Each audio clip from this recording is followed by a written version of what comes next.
Hello बच्चों, आज हम शुरू करने वाले हैं chapter 1 exercise 1.1 solution. I hope आप सभी ने मेरी इसके पहले वाली वीडियो देख ली है जिसमें मैंने आपको इंट्रोडक्शन के बारे में बताया था, फंडामेंटल थ्योरम ऑफ अर्थमेटिक। वहाँ पर हमने सीखा था कंपोजिट नंबर को प्राइम फैक्टर्स के प्रोडक्ट में लिखना। तो हम उसको अप्लाई करने वाले हैं हमारे फर्स्ट क्वेश्चन में, क्योंकि हमसे फर्स्ट क्वेश्चन में पूछा गया है express each number as a product of its prime factor. Okay student, अब इसको सॉल्व करने के लिए हम डिवीजन मेथड का यूज करेंगे, यानी कि इसके फैक्टर्स फाइंड आउट करेंगे। डिवीजन मेथड के अकॉर्डिंग 140 को हम इस तरीके से लिखेंगे, 2 से डिवाइड करके 70 आएगा, फिर दोबारा 2 से डिवाइड करेंगे 35 आएगा, फिर 5 से डिवाइड करेंगे 7 और 7 से डिवाइड करेंगे 1। अब बच्चों मैं आपको थोड़ा सा एक बार रिकॉल करा देता हूँ। हम 2 से इसलिए डिवाइड कर पा रहे हैं क्योंकि लास्ट में 0 आ रहा है। हम कैसे पता लगाते हैं, मतलब कैसे डिविजिबिलिटी चेक करते हैं कि 2 से डिवाइड है, 3 से डिवाइड है, 4 से डिवाइड है। तो उसके लिए हमें देखना होता है कि जो नंबर है उसके लास्ट में इवन नंबर होना चाहिए, 0, 2, 4, 6, 8 etc। तो अगर ये नंबर है तो वो नंबर 2 से डिविजिबल है। तो लास्ट में 0 था इसलिए 2 से डिवाइड हो गया 70 आ गया, फिर से लास्ट में 0 है तो ये 2 से डिवाइड हो गया 35 आ गया। अब लास्ट में 0 नहीं है, ना 2 है ना 4 है, इवन नंबर नहीं है, ऑड नंबर है, तो हम इसके लिए कोई और सा नंबर चेक करेंगे। अगर हमें 3 से डिविजिबिलिटी चेक करनी है तो उसके लिए हम इन दोनों को प्लस करना होगा, 3 और 5 को प्लस करना होगा। 3 5 को प्लस करके 8 आता है, जो कि 3 से डिविजिबल नहीं है, तो ये नंबर 3 से डिविजिबल नहीं है। 5 से चेक करने के लिए लास्ट में 5 या 0 होना चाहिए, तो लास्ट में 5 है तो ये 5 से डिविजिबल हो गया, 5 7 जा 35, 7 1 जा 7। 140 को हम 2 मल्टीप्लाई 2 मल्टीप्लाई 5 मल्टीप्लाई 7। अब आप ध्यान से देखो तो ये सारे नंबर प्राइम नंबर है और हम 140 को प्राइम नंबर के प्रोडक्ट में हम लिख सकते हैं। तो हमने लिख दिया, हमारा फर्स्ट क्वेश्चन खत्म हो गया। सेकंड क्वेश्चन है 156। जो काम हमने फर्स्ट क्वेश्चन में किया है सेम टू सेम हमें सेकंड क्वेश्चन में करना है। जो मैंने रूल आपको फर्स्ट क्वेश्चन में बताया था डिविजिबिलिटी चेक करने का, वही रूल सेकंड के लिए है। तो हमने 2 से डिवाइड किया 78 आ गया, क्योंकि लास्ट में 6 था इसलिए 2 से डिवाइड हो गया। अब फिर दोबारा 8 है तो ये 2 से डिवाइड हो जाएगा, 2 से डिवाइड हो गई 39 आ जाएगा। 2 से डिविजिबल होने वाला नंबर नहीं है। हम चेक करेंगे 3 से डिविजिबल है या नहीं। 3 से डिविजिबिलिटी चेक करने के लिए हमें इन दोनों को प्लस करना होगा। 3 + 9 हो गया 12। अब 12 जो नंबर होता है वो 3 से डिविजिबल होता है, 3 4 12, तो ये पूरा नंबर 3 से डिविजिबल हो जाएगा। 3 13 जा 39। अब 13 से डिवाइड होकर 1 आ गया और ये आपका इसके प्राइम फैक्टर्स का प्रोडक्ट हो गया। ठीक है, नेक्स्ट वाले नंबर 3825 है।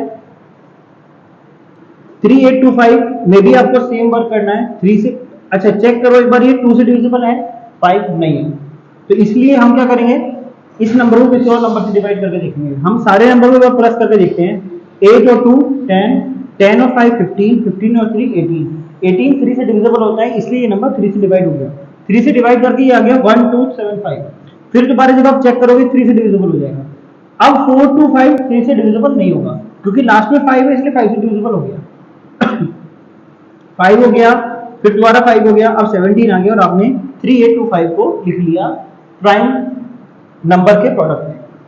ओके स्टूडेंट, तो यहाँ तक क्लियर हो गया है सबको। 3825 का प्राइम फैक्टराइजेशन हमने निकाल लिया है, 3 स्क्वायर मल्टीप्लाई 5 स्क्वायर मल्टीप्लाई 17। अब हम आगे बढ़ते हैं, हमारा नेक्स्ट क्वेश्चन है 5005। अब अगर हम इसको ध्यान से देखें, लास्ट में हमारा 5 आ रहा है, इसका मतलब ये 5 से डिविजिबल हो जाएगा, पर हमें पहले चेक करना होगा कि ये 3 से डिविजिबल है या नहीं। तो अगर हम इसको ऐड करते हैं 5 + 5 तो होता है 10, 10 3 से डिविजिबल नहीं है तो ये 3 से डिविजिबल नहीं होगा नंबर। 5 से डिवाइड करके आया 1001। अब हम ध्यान से देखने वाली बात ये है कि 6 से डिविजिबल भी नहीं है, क्योंकि अगर 3 से नहीं है तो 6 से भी नहीं होगा डिविजिबल। 7 से चेक करने के लिए मैं आपको रूल बता देता हूँ, रूल ऑफ 7 से डिविजिबिलिटी का रूल क्या है, हमें लास्ट वाली जो डिजिट होती है, लास्ट वाले डिजिट का डबल करना है हमें, और रिमेनिंग पार्ट में से उसको माइनस करना है। मतलब 100 - 2 × 1, 100 - 1 × 2, मतलब लास्ट वाले डिजिट का डबल करके रिमेनिंग पार्ट में से उसको माइनस कर दो, तो ये आया 100 - 2 मतलब 98। अब आपको पता है 98 7 से डिविजिबल होता है, तो यानी कि ये नंबर 7 से डिविजिबल होगा। अगर बाई चांस ये नंबर और थोड़ा सा बड़ा होता तो हम क्या करते, फिर दोबारा इसको चेक करते, यही रूल अप्लाई करते कि ये नंबर 7 से डिविजिबल है या नहीं।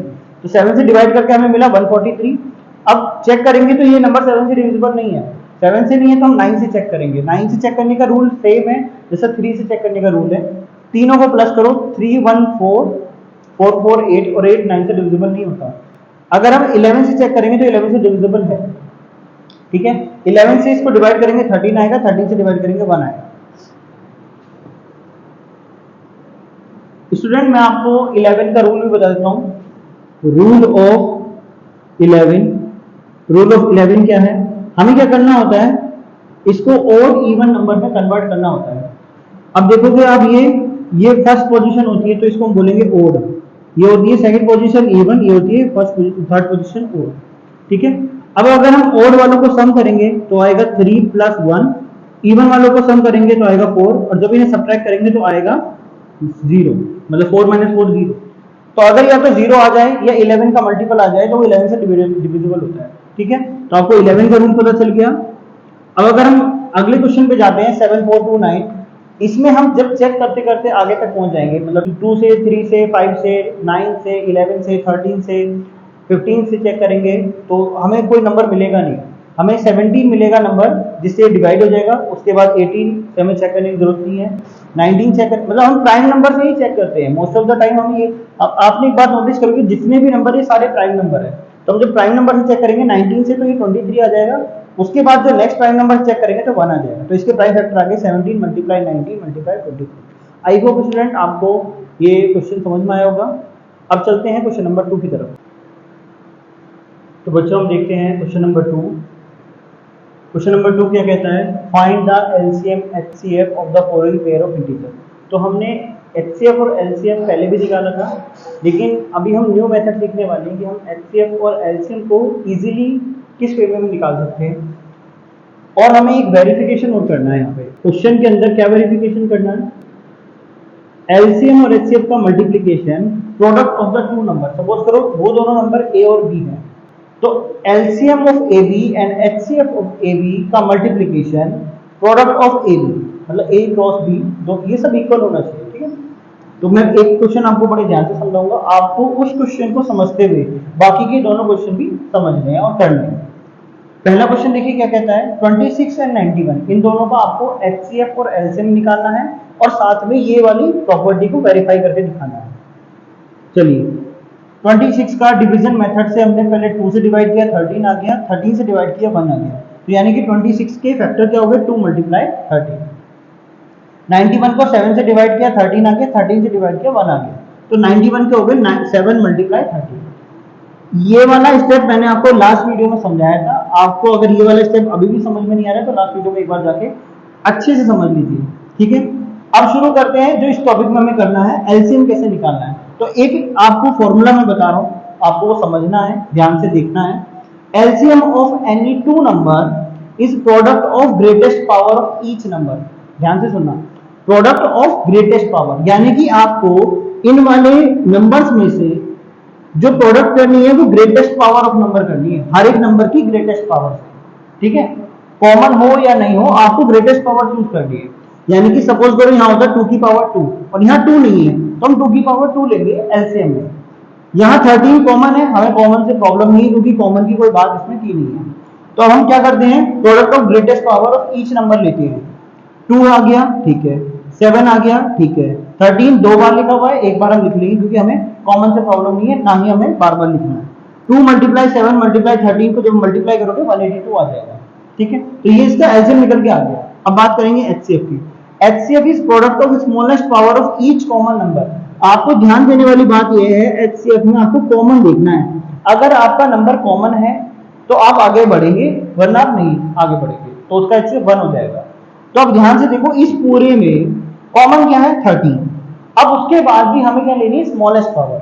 यानी कि अगर वो ऐसा हो सकता है कि सपोज करो यहाँ 2 आ जाए या 4 आ जाए, 13 स्क्वायर 13 की पावर 4, इन दोनों में से स्मॉलेस्ट है 2, तो एचसीएफ में आएगा 13 की पावर 2।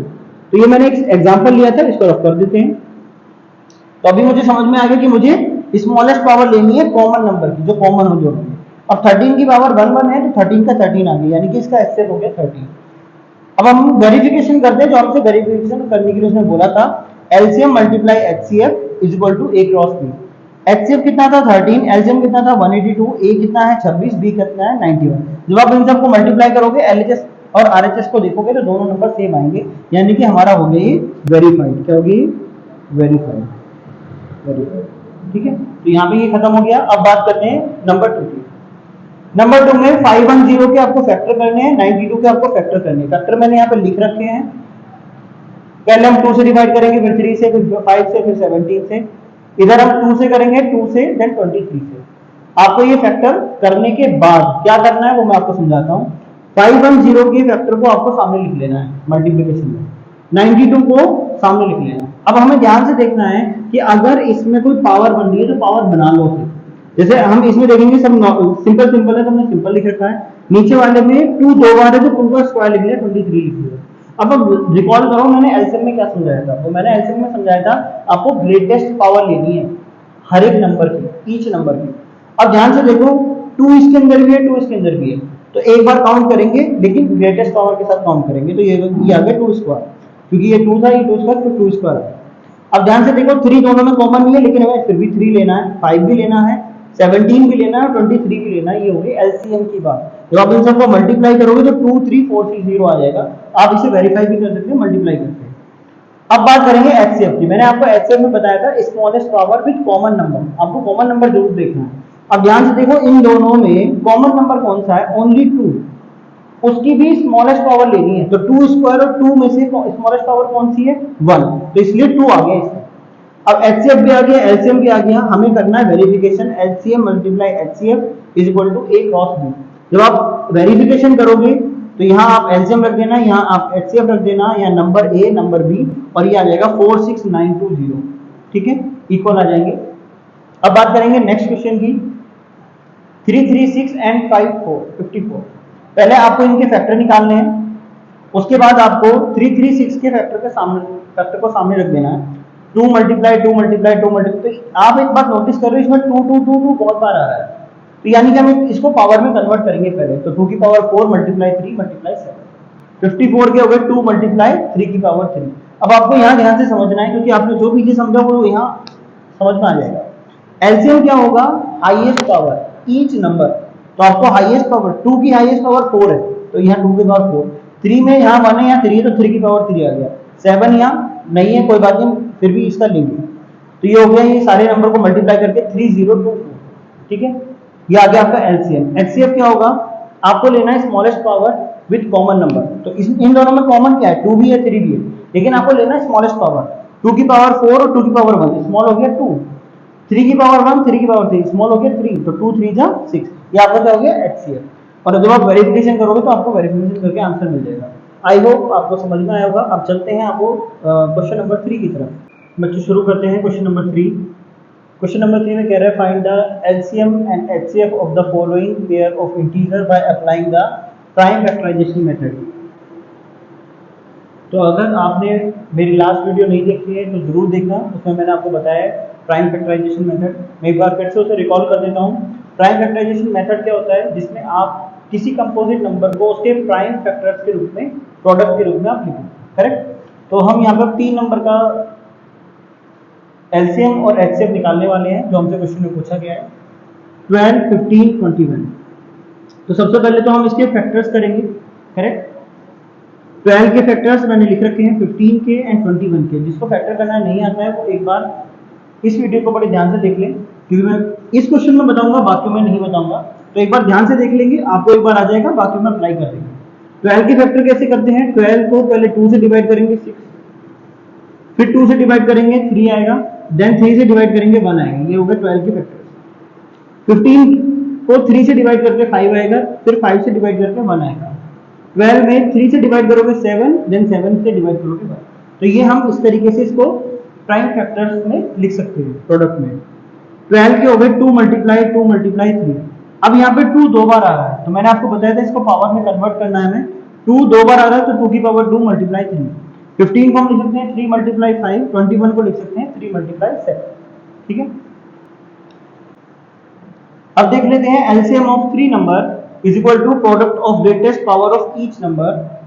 तो हमें क्या करना है, जैसे मैंने पहले आपको बताया था, आपको ग्रेटेस्ट पावर को देखना है, जो भी इसके फैक्टर्स हैं प्राइम फैक्टर्स, उनकी ग्रेटेस्ट पावर को लेना है, चाहे वो कॉमन हो या ना हो। आपको हर एक नंबर को चूज करना है। जैसे यहाँ पे 2 की पावर 2 है, मल्टीप्लाई 3 है। अब 2 की पावर 2 किसी में भी नहीं है, बट हमें 2 की पावर 2 को चूज करना है। तो सबसे पहले 2 की पावर 2 आ गया। नेक्स्ट हमें अगला नंबर देखना है 3। अब 3 तीनों में है, लेकिन फिर भी हमें इसको एक बार लेना है। नेक्स्ट भी है 5 है, 5 लिख दिया, 7 है, 7 लिख दिया। इन सबको मल्टीप्लाई करके आएगा 420, यानी कि इसका एलसीएम तीनों नंबर का 420 आ गया। अब देखते हैं एचसीएफ क्या होता है। HCF of 3 number is product of smallest power of each common number, यानी कि हमें क्या करना है, इन तीनों में से आपको कॉमन नंबर ढूंढना है जो तीनों में है, और उसकी भी स्मॉलेस्ट पावर ढूंढनी है जो कॉमन है। अब यहाँ 2 तीनों में नहीं है, 3 तीनों में है, और तीनों में पावर 1 1 1 है, तो इसलिए ओनली 3 आ गया। तो ये आ गया आपका एचसीएफ। अब बढ़ते हैं अगले क्वेश्चन की तरफ। 17, 23 and 29 by using prime factorisation method. क्योंकि मैंने इसमें पूरा एक्सप्लेन किया था, यहाँ मैं एक्सप्लेन नहीं कर रहा हूँ, यहाँ पे मैं डायरेक्टली यूज कर रहा हूँ प्राइम फैक्टराइजेशन मेथड। 17 को 1 मल्टीप्लाई 17, 23 1 मल्टीप्लाई 23, 29 1 मल्टीप्लाई 29। क्योंकि ये प्राइम नंबर है तो इनको हम और ज्यादा प्राइम नंबर्स में कन्वर्ट नहीं कर सकते, हम इसको 1 मल्टीप्लाई इटसेल्फ करके लिखेंगे। एलसीएम क्या होगा, product of greatest power each number. अब देखो 17 की पावर 1 है, 1 तो लिखने का कोई फायदा नहीं, बिकॉज 1 तो नेसेसरी रहता है, 1 तो रहता ही है। 17, 23, 29 ये तीनों नंबर एज इट इज आ जाएंगे। जब आप इनको मल्टीप्लाई करोगे 11339 आ जाएगा। तो ये इसका एलसीएम निकल के आ गया। मैंने आपको बताया था जब कभी आपको कॉमन नंबर नजर ना आए तो वहां पे 1 होता है, ठीक है, इसलिए यहाँ पे 1 इसका एचसीएफ हो जाएगा, क्योंकि कोई भी प्राइम नंबर इसके पास में कॉमन नहीं है। तो ये समझ में आ गया कि 1 एचसीएफ क्यों है, बिकॉज इसके पास में 17, 23, 29 सारे प्राइम नंबर है, प्राइम नंबर होने की वजह से एचसीएफ 1 हो जाता है, और एलसीएम उन सबका मल्टीप्लिकेशन हो जाए। तो ये बहुत अच्छी शॉर्ट ट्रिक है हमारी। अगर कभी आपको लगे कि सारे प्राइम नंबर हैं तो आप उनको एलसीएम में सारों को मल्टीप्लाई करके लिख दो और एचसीएफ में 1 लिख दो, क्वेश्चन खत्म हो जाएगा। अब देखो यहाँ 8, 9, 25 है, हम इसे प्राइम फैक्टराइजेशन मेथड की हेल्प से सॉल्व करेंगे। 8 को लिख सकता हूँ मैं 2 की क्यूब, 9 को लिख सकते हैं 3 का पावर स्क्वायर, 3 का स्क्वायर, 25 को लिखेंगे 5 का स्क्वायर, बिकॉज 5 मल्टीप्लाई 5 होता है। एलसीएम में देखेंगे तीनों में विद ग्रेटेस्ट पावर, 2 की पावर 3 लिख लिया, 3 स्क्वायर लिख लिया, 5 स्क्वायर लिख लिया, क्योंकि तीनों लेने पड़ेंगे हमें, तीनों अलग अलग प्राइम नंबर है, ठीक है। अब इन तीनों को मल्टीप्लाई करोगे तो 1800 आ जाएगा आपका, और तीनों में कुछ भी कॉमन नहीं है, इसलिए एचसीएफ बना जाएगा। तो आई होप आपको समझ में आएगा। अब देखते हैं अपना question number 4, given that HCF 9 LCM question mark. तो ये क्वेश्चन उस टाइप का क्वेश्चन है जिसमें आपको एक वैल्यू दे रखी है और दूसरी वैल्यू आपसे पूछी है, आपको एलसीएम गिवन, एचसीएफ गिवन है, एलसीएम आपको फाइंड आउट करना है 2 नंबर का। तो हमने ऑलरेडी लास्ट क्वेश्चन में हमने एक फॉर्मूला पढ़ा था, LCM multiply HCF is equal to A multiply B, ठीक है। लेकिन सबसे ध्यान देने वाली बात क्या है इस फॉर्मूले के अंदर, कि ये केवल फॉर्मूला 2 नंबर्स के लिए वैलिड है। आप इस फॉर्मूले को 3 नंबर पे मत यूज करना, ठीक है, क्योंकि वहां पे ये एप्लीकेबल नहीं है, वहां पे ये आपको रॉन्ग आंसर देगा। तो उससे बचने के लिए आप इस बात का खास ध्यान रखें कि आप इस वाले फॉर्मूले को केवल 2 नंबर के एलसीएम एचसीएफ ए और बी पर ही लगाएं, इसको ए बी सी पर ना लगाएं, ठीक है। तो शुरू करते हैं। आपको HCF of 306657 multiply with LCM of 2 number is equal to वो दोनों नंबर, ठीक है। अब हमें ऑलरेडी एचसीएफ दे रखा है, एचसीएफ हमें दे रखा है 9, क्वेश्चन में गिवन है, हमसे एलसीएम पूछा है। तो हम क्या करेंगे, इस 9 को इन दोनों नंबर के डिवाइड में ले जाएंगे, देखें हम इसको डिवाइड। एलसीएम क्या होगा, इन दोनों नंबर की मल्टीप्लिकेशन डिवाइड बाय 9। जब आप इसको डिवाइड और मल्टीप्लाई करके आंसर निकालोगे तो आपको आएगा 22338, ठीक है बच्चों। तो आपको ये समझ में आ गया। मेरे हिसाब से सबसे इजी क्वेश्चन है आपके सिलेबस का, आपके चैप्टर का। तो आई होप ये क्वेश्चन आप कर पाओगे अगर आपके एग्जाम में आता है। चलिए अब देखते हैं क्वेश्चन नंबर 5। सो स्टूडेंट्स शुरू करते हैं क्वेश्चन नंबर 5। चेक वेदर 6 की power n can and with the digit 0 for any natural number. तो यानी कि वो हमसे पूछना चाहते हैं कि अगर मैं 6 की पावर कोई नंबर लूँ, मतलब 6 स्क्वायर, 6 की पावर 10, 6 की पावर 100, तो क्या कोई ऐसा नंबर है n जो ये पॉसिबल कर देगा कि वो 6 की पावर 10 नंबर आने के बाद लास्ट में 0 बन जाए। मतलब वो ये कहना चाहता है कि सपोज 6 की पावर 100 क्या लास्ट में 0 नंबर ला सकता है, मतलब 6 की पावर 100 कोई नंबर है और वो लास्ट में 0 नंबर ला सकता है या नहीं। तो चलिए हम चेक करते हैं। तो हम इसमें यूज़ करने वाले हैं फंडामेंटल थ्योरम ऑफ अर्थमेटिक्स, जो मैंने आपको स्टार्टिंग में समझाई थी। अगर आपको वो समझ में नहीं है तो एक बार जाके दोबारा वीडियो को चेकआउट करें और उसको देखें। तो शुरू करते हैं। इफ 6 की power n for any n and with the digit 0 then it is divisible by 5।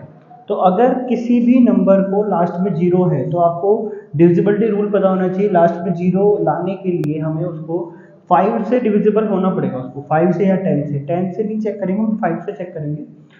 तो यानी कि अगर इसके लास्ट में जीरो है, इसका मतलब ये है कि इसके फैक्टर में 5 है, ठीक है। then that is prime factorization of 6 की power n contain 5 as a factor, यानी कि 6 की पावर n के प्राइम फैक्टराइजेशन में 5 एक फैक्टर के फॉर्म में आएगा। But this is not possible because prime factorisation of 6 is equal to 2 multiply 3। तो हम 6 का प्राइम फैक्टराइजेशन जानते हैं, 2 मल्टीप्लाई 3 होता है, इसमें 5 कहीं नहीं आ रहा। तो यानी कि अगर यहाँ 5 नहीं आ रहा तो इसमें जीरो नहीं आ सकता, कभी पॉसिबल नहीं है। आप चाहे चेक करके देख लो, 2-3 नंबर के लिए 6 स्क्वायर होता है 36, जीरो नहीं आने का। 6 की क्यूब होता है 216, तो इसमें भी नहीं आ रहा। तो आपको पता चल रहा है कि हाँ इसमें 5 का आना इंपॉर्टेंट है, बट अगर 5 नहीं आएगा तो जीरो नहीं आएगा। तो यहाँ पे कॉन्ट्रडिक्शन लग गया है।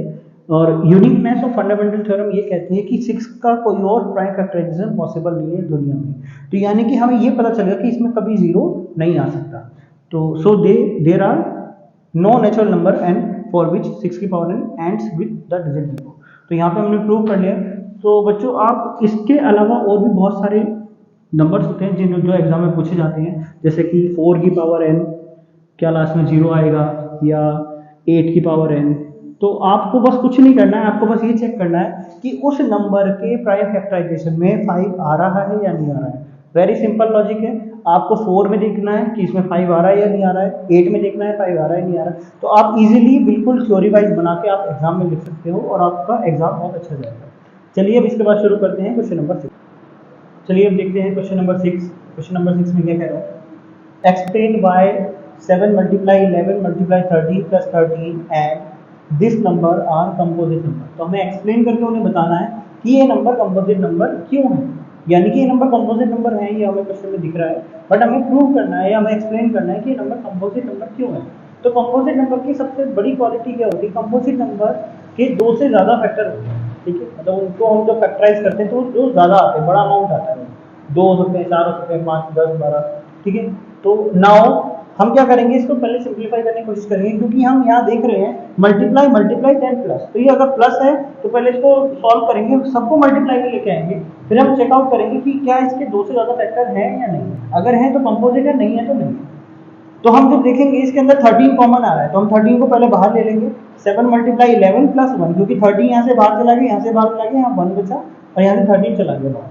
11 7 जो 77, 1 का 1 ऐसे ही रहा, ये दोनों प्लस होकर 78 हो गए, यानी कि 13 मल्टीप्लाई 78। अब हमें ये पता है कि 13 प्राइम नंबर है, 78 कंपोजिट नंबर है। 78 को हम बहुत सारे फैक्टर्स के फॉर्म में लिख सकते हैं, यानी कि इसको जब बहुत सारे नंबर्स के फॉर्म में लिख सकते हैं तो इसका मतलब ये हो गया मल्टीप्लाई होने के बाद ये भी कंपोजिट नंबर बन जाएगा, hence it is a composite number. अब बात करते हैं नेक्स्ट नंबर की। इसमें भी हम देख रहे हैं कि 5 2 बार आ रहा है, यहाँ पे भी यहाँ पे भी। तो हम 5 को बाहर ले सकते हैं। 5 को हमने जब बाहर लिया तो अंदर एक नंबर बन गया। पहले हम मल्टीप्लिकेशन करेंगे, देन हम ऐड करेंगे, उसके बाद हम देखेंगे 1009 बनेगा, और इन दोनों की मल्टीप्लाई करने के बाद ये नंबर ऑटोमेटिकली कंपोजिट नंबर बन जाएगा। तो इसका मतलब ये हो गया कि ये दोनों नंबर कंपोजिट नंबर है। तो स्टूडेंट्स अब आगे देखते हैं हम क्वेश्चन नंबर 7। सो स्टूडेंट्स हम करने वाले हैं इस एक्सरसाइज का लास्ट क्वेश्चन, क्वेश्चन नंबर 7। चलिए पहले क्वेश्चन को पढ़ लेते हैं थोड़ा सा। There is a circular path, तो हमें एक सर्कुलर पाथ दे रखा है जो मैंने यहाँ पे बनाया हुआ है, सर्कुलर पाथ है। अराउंड अ स्पोर्ट फील्ड, एक फील्ड के अंदर सर्कुलर पाथ है। Sonia take 18 minute. तो सपोज करो ये स्टार्टिंग पॉइंट है जहां से दो लोग रन करने वाले हैं। सोनिया को कितने मिनट लग रहे हैं, सोनिया को सपोज ये सोनिया है, सोनिया को 18 मिनट लग रहे हैं, ठीक है। सोनिया को 18 मिनट लग रहे हैं, ठीक है, पूरा एक राउंड लेने के लिए। व्हाइल रवि टेक 12 मिनट, और सपोज ये रवि है, रवि को लग रहे हैं 12 मिनट। तो वो आपसे क्या पूछना चाह रहा है, suppose they both start at the same point and at the same time. दोनों सेम पॉइंट ए से स्टार्ट करते हैं और सेम टाइम पे स्टार्ट करते हैं, and go in the same direction, और सेम डायरेक्शन में भी जाते हैं। After how many minute will they again meet at the starting point. वो आपसे पूछना चाह रहा है कितने मिनट बाद दोनों वापस से इस पॉइंट पे मीट करेंगे, ठीक है। ये इंपॉर्टेंट लाइन है कि वो दोनों मिलेंगे आपस में। अब ध्यान देने वाली बात ये है कि सोनिया तो 18 मिनट बाद यहाँ पे ए पर आएगी, आज रवि जो होगा वो 12 मिनट में यहाँ पे आ जाएगा, मतलब फास्टर है, रवि फास्टर है। तो एक बार बताओ, जब 18 मिनट क्रॉस होंगे तो रवि तो क्रॉस कर चुका होगा, यहाँ पे पहुंच चुका होगा, सोनिया यहाँ पे होगी। तो हमें क्या करना पड़ेगा, इन दोनों का एक कॉमन मल्टीपल ढूंढना पड़ेगा। जिससे हमें ये पता चलेगा कि एक ऐसा टाइम पीरियड जिसमें दोनों यहाँ पे पहुंचे, यानी कि दोनों में कॉमन टाइम क्या है। दे विल, आंसर क्या है इसका, they will be again meet at the starting point after common multiple of 18 and 12 मिनट। तो 18 एंड 12 मिनट के जो कॉमन मल्टीपल होंगे, यानी कि जो एलसीएम होगा वो इसका आंसर होगा। तो हम फाइंड आउट करने वाले हैं LCM by using prime factorisation method. 18 के फैक्टर्स मैंने फाइंड किए हैं, 12 के फैक्टर्स मैंने फाइंड किए हैं। 18 के फैक्टर्स क्या होंगे, पहले 2 से डिवाइड करेंगे, 3 से, देन 3 से, 12 में 2 2 3। अब हम इसको लिखने वाले प्राइम फैक्टराइजेशन मेथड की हेल्प से। 18 is equal to 2 multiply 3 square, 12 is equal to 2 square multiply 3। अब अगर आपको याद होगा, मैंने आपको बताया था LCM is the product of greatest power of each factor. तो अब अगर हम देखें 2 और 2 स्क्वायर में जो ग्रेटेस्ट पावर है वो 2 स्क्वायर है, 3 स्क्वायर 3 में 3 स्क्वायर ग्रेटेस्ट पावर है, इन दोनों की मल्टीप्लाई करके 36 आंसर आ रहा है। इसका मतलब क्या है कि सोनिया और रवि जब दोबारा मिलेंगे तो वो होगा 36 मिनट बाद, यानी 36 मिनट बाद सोनिया और रवि वापस से इस ए पॉइंट पे आकर मिल जाएंगे। क्लियर? तो आई होप आपको ये क्वेश्चन समझ में आया होगा। और इसी के साथ हम चैप्टर 1 की एक्सरसाइज 1.1 का सॉल्यूशन हम कंप्लीट कर चुके हैं। अब इसके बाद हम शुरू करने वाले हैं एक्सरसाइज 1.2 का introduction. Okay, thank you so much, मिलते हैं अगली वीडियो।